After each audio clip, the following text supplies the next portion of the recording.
So you decided to buy a mechanical keyboard. You decided to build a mechanical keyboard.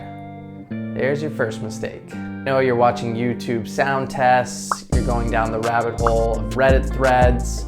Next thing you know, you look up and 3 months have passed and you've completely been consumed by mechanical keyboards and this ridiculous hobby. Now you finally have made the purchase and you're ready to go. Enter the NK87 Entry Edition. Enter the entry. Get it? Okay, let's go. Today we're going to be taking a look at Novelkey's NK87 Entry Edition. We're going to be building and modding this keyboard, but before we do, let's dive into the unboxing and see what comes in this kit from Novelkey's. The NK87 Entry Edition from Novelkey's comes in this nice blue and white diagonally cut box that when you slide it open reveals a really nice looking and sturdy feeling carrying case. Sliding the box open reveals some additional smaller boxes up top that hold the NK87's accessories. You'll find 3 boxes that contain a black standard coiled USB-C cable. Next, you'll find a pretty sturdy metal keycap puller as well as a rubber-handled switch puller. And finally, opening up that Novelkey's carrying case reveals the main attraction, the NK87 keyboard.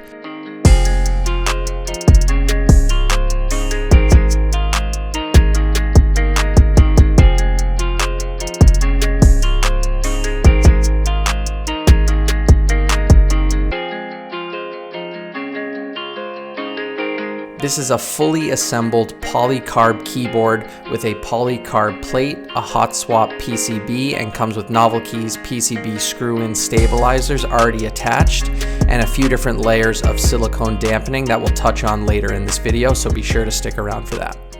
When we look at this kit as a whole, outside of buying keycaps and switches, you are getting a ton of value for $135 from Novelkey's here. You're getting a fully built TKL keyboard with dampening, and you're getting a ton of accessories like a keycap puller, a switch puller, USB-C case, like I said, the dampening inside the board, and also a really nice hardcover carrying case. Now, there are a few things about this board that I didn't love, and given it's an entry-level keyboard, that's really not surprising.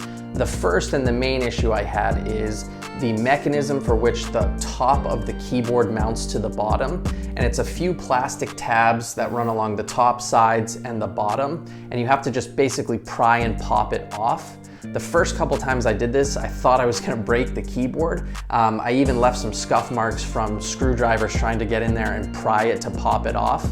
Since then, after taking it apart a few times, it has gotten easier, but that also makes me a little nervous about the longevity of those tabs and if eventually they're going to fail or break. If you're not taking this board apart constantly, it's probably not a big deal for you and not an issue, but it is something that I wanted to call out and make note of. The second thing I didn't like about the full polycarb build was it is a bit creaky when you're moving it around or pressing on it. Now, this won't impact your daily typing on it, but it is something that I noticed when I was putting it together and moving it around on my desk, and so I thought I would call that out. Now that we've taken a look at what comes with the NK87, it's time to actually build the board. So the last pieces you'll need are switches and keycaps. I will be building this NK87 with a set of GMK keycaps and the banana split switches. The top half of the case comes off by unhitching from those plastic tabs we already covered. Then to release the PCB and the plate from the bottom of the case, there are 6 screws holding it down. And then finally, to take the PCB and the plate apart, there are 2 screws on the bottom side of the PCB. Make sure to get those. You don't want to try to pop or just pry this plate off, as you will snap those screws on the underside of the plate and the PCB.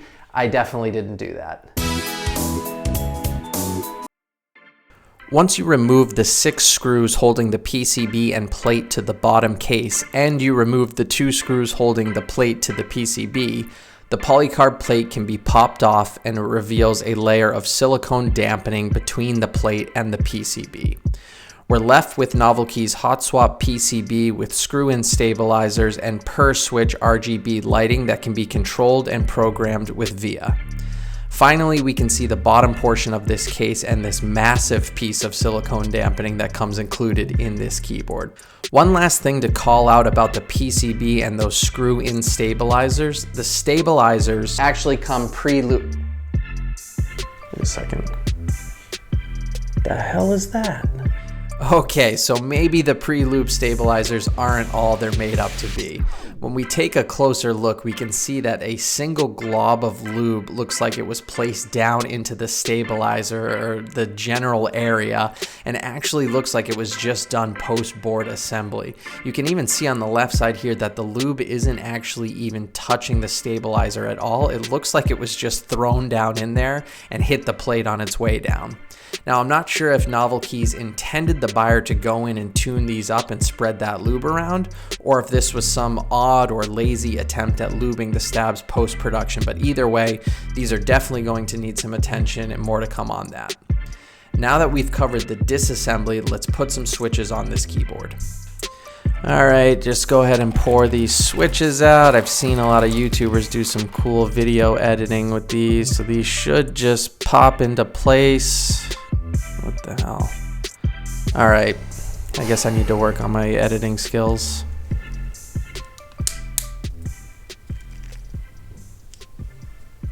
Banana split switches are a linear switch designed by C3 Equals and manufactured by JWK. The housing is a nylon and polycarb blend with a palm stem, and they have a 62-gram spring. And the final piece to the puzzle is putting on our keycaps. And okay, come on now, you can do this. You have a cool transit. Oh, they saw the jump cut. Ugh.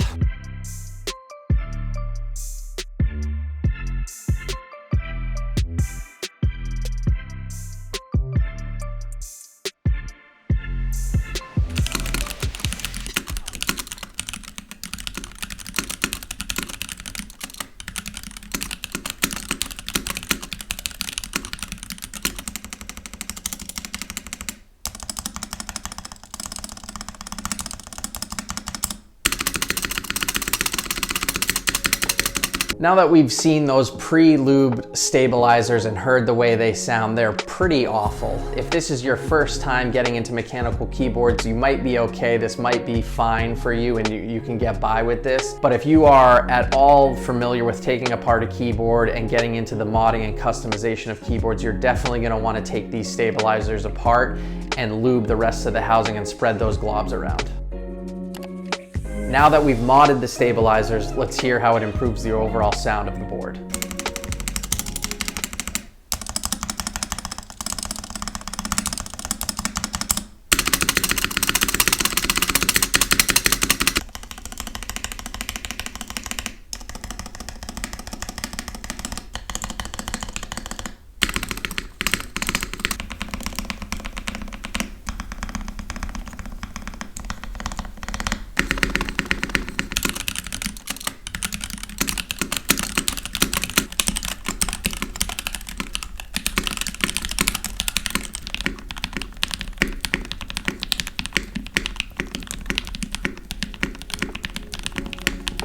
Now that we've finished building the board, this thing sounds really nice, all things considered. This is a great entry-level kit, and the way I have it built here, for $385, you are getting a really nice sounding and feeling keyboard. Now you could drastically reduce the cost of this entry-level keyboard as well if you got cheaper keycaps. So if you didn't spend $185 on GMK and you got something closer to $50 to $60, and or if you got cheaper switches too, you could bring the cost of this keyboard down dramatically.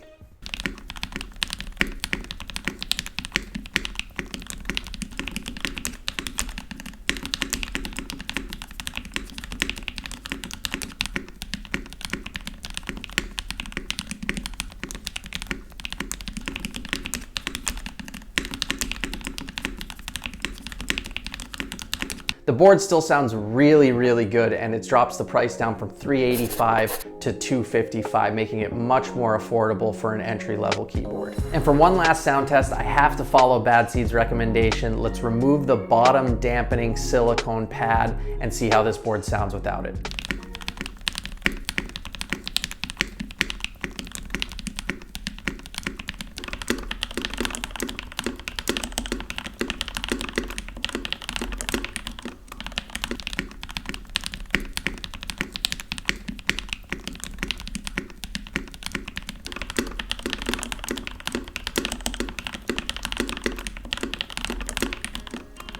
Thank you all for taking the time to watch this video. I hope you enjoyed today's build. If you did buy the NK87 and built it alongside me, I hope you had fun. If you could click the like and subscribe button down below, I would greatly appreciate it. It would really help me start to build and grow this channel. And keep an eye out for my next video. I'll be building a board from KBD Fans for a commission build. It's a really nice board. It should be a lot of fun. So stay tuned. And until next time, happy typing.